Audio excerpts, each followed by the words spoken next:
আসসালামু আলাইকুম। আজকে নিয়ে আসলাম আপনাদের জন্য গোস্ত আলু ঘাঁটির রেসিপি। আর এর জন্য আমি প্রায় হাফ কেজির মতো আলু সিদ্ধ করে এভাবে ম্যাশ করে নিয়েছি। এর মধ্যে হালকা পানি দেওয়া আছে, দিয়ে দিলাম 3 চামচের মতো গুঁড়ামরিচ, হলুদ দিয়ে দিচ্ছি 1.5 চামচ। আলুগুলো কিন্তু আধা ভাঙা থাকবে, গোটা গোটাও থাকবে না।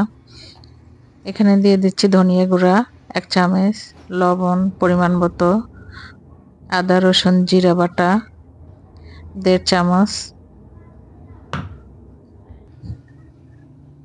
আদা আবার থেতলা করে দেব এবং রসুন থেঁতা করে দেব। একটা কালো এলাচ আর একটা সাদা এলাচ দিয়েছি, গোলমরিচ 3-4টি, লং 3-4টি, দারচিনি দিয়ে দিচ্ছি 5-6 টুকরা, আর পেঁয়াজ পাতা কুচি কুচি করে এর মধ্যে দিয়ে দিচ্ছি 1 মুঠো পরিমাণ। এখন কড়াইয়ে তেল দিয়ে তেলটা গরম হয়ে আসলে এর মধ্যে পেঁয়াজ ছেড়ে দেব।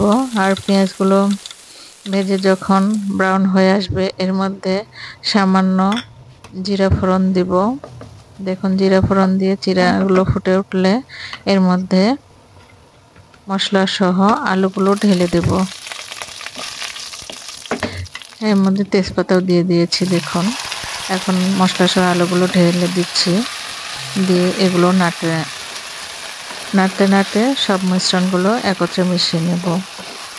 এখন তাপমাত্রা মাঝারি আঁচে থাকবে। আলু ঘাঁটি যখন করা হয় সাধারণত এটা অনবরত নাড়তে থাকতে হয়, আলু ঘাঁটি বা ডাল ঘাঁটি, কারণ সামান্য ফাঁক পেলে এগুলো লেগে যাওয়ার চান্স আছে। যদিও ননস্টিক কড়াই সহজে লেগে যাবে না, তারপরেও আমরা চেষ্টা করব সব সময় নেড়েচেড়ে দেওয়ার জন্য।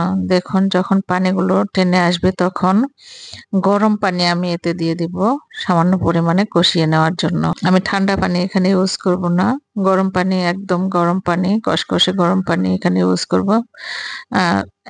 কিছু পানি দিয়ে দিচ্ছি, অনেক পানি নয়।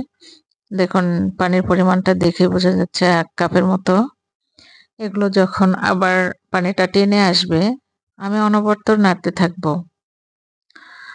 এগুলো নাড়তে নাড়তে দেখা যায় যে অনেক সময় ছিটকে গায়ে চলে আসে এবং ফোস্কা পড়ে যায়।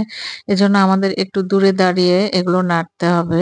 একদম মুখটা কাছে নিয়ে আসা যাবে না কড়াইয়ের। অনেকে কাঁচা হাতে এটা নাড়তে থাকে, দেখা যায় গায়ে পড়ে যায় এবং ফোস্কা পড়ে।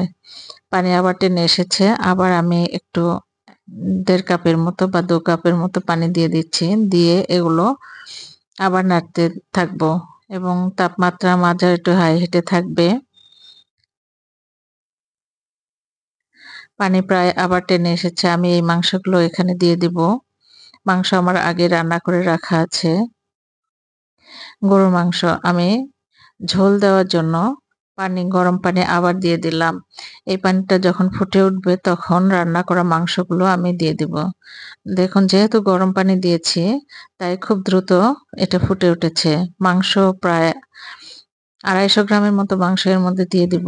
দেখুন মাংস দিয়ে দিলাম।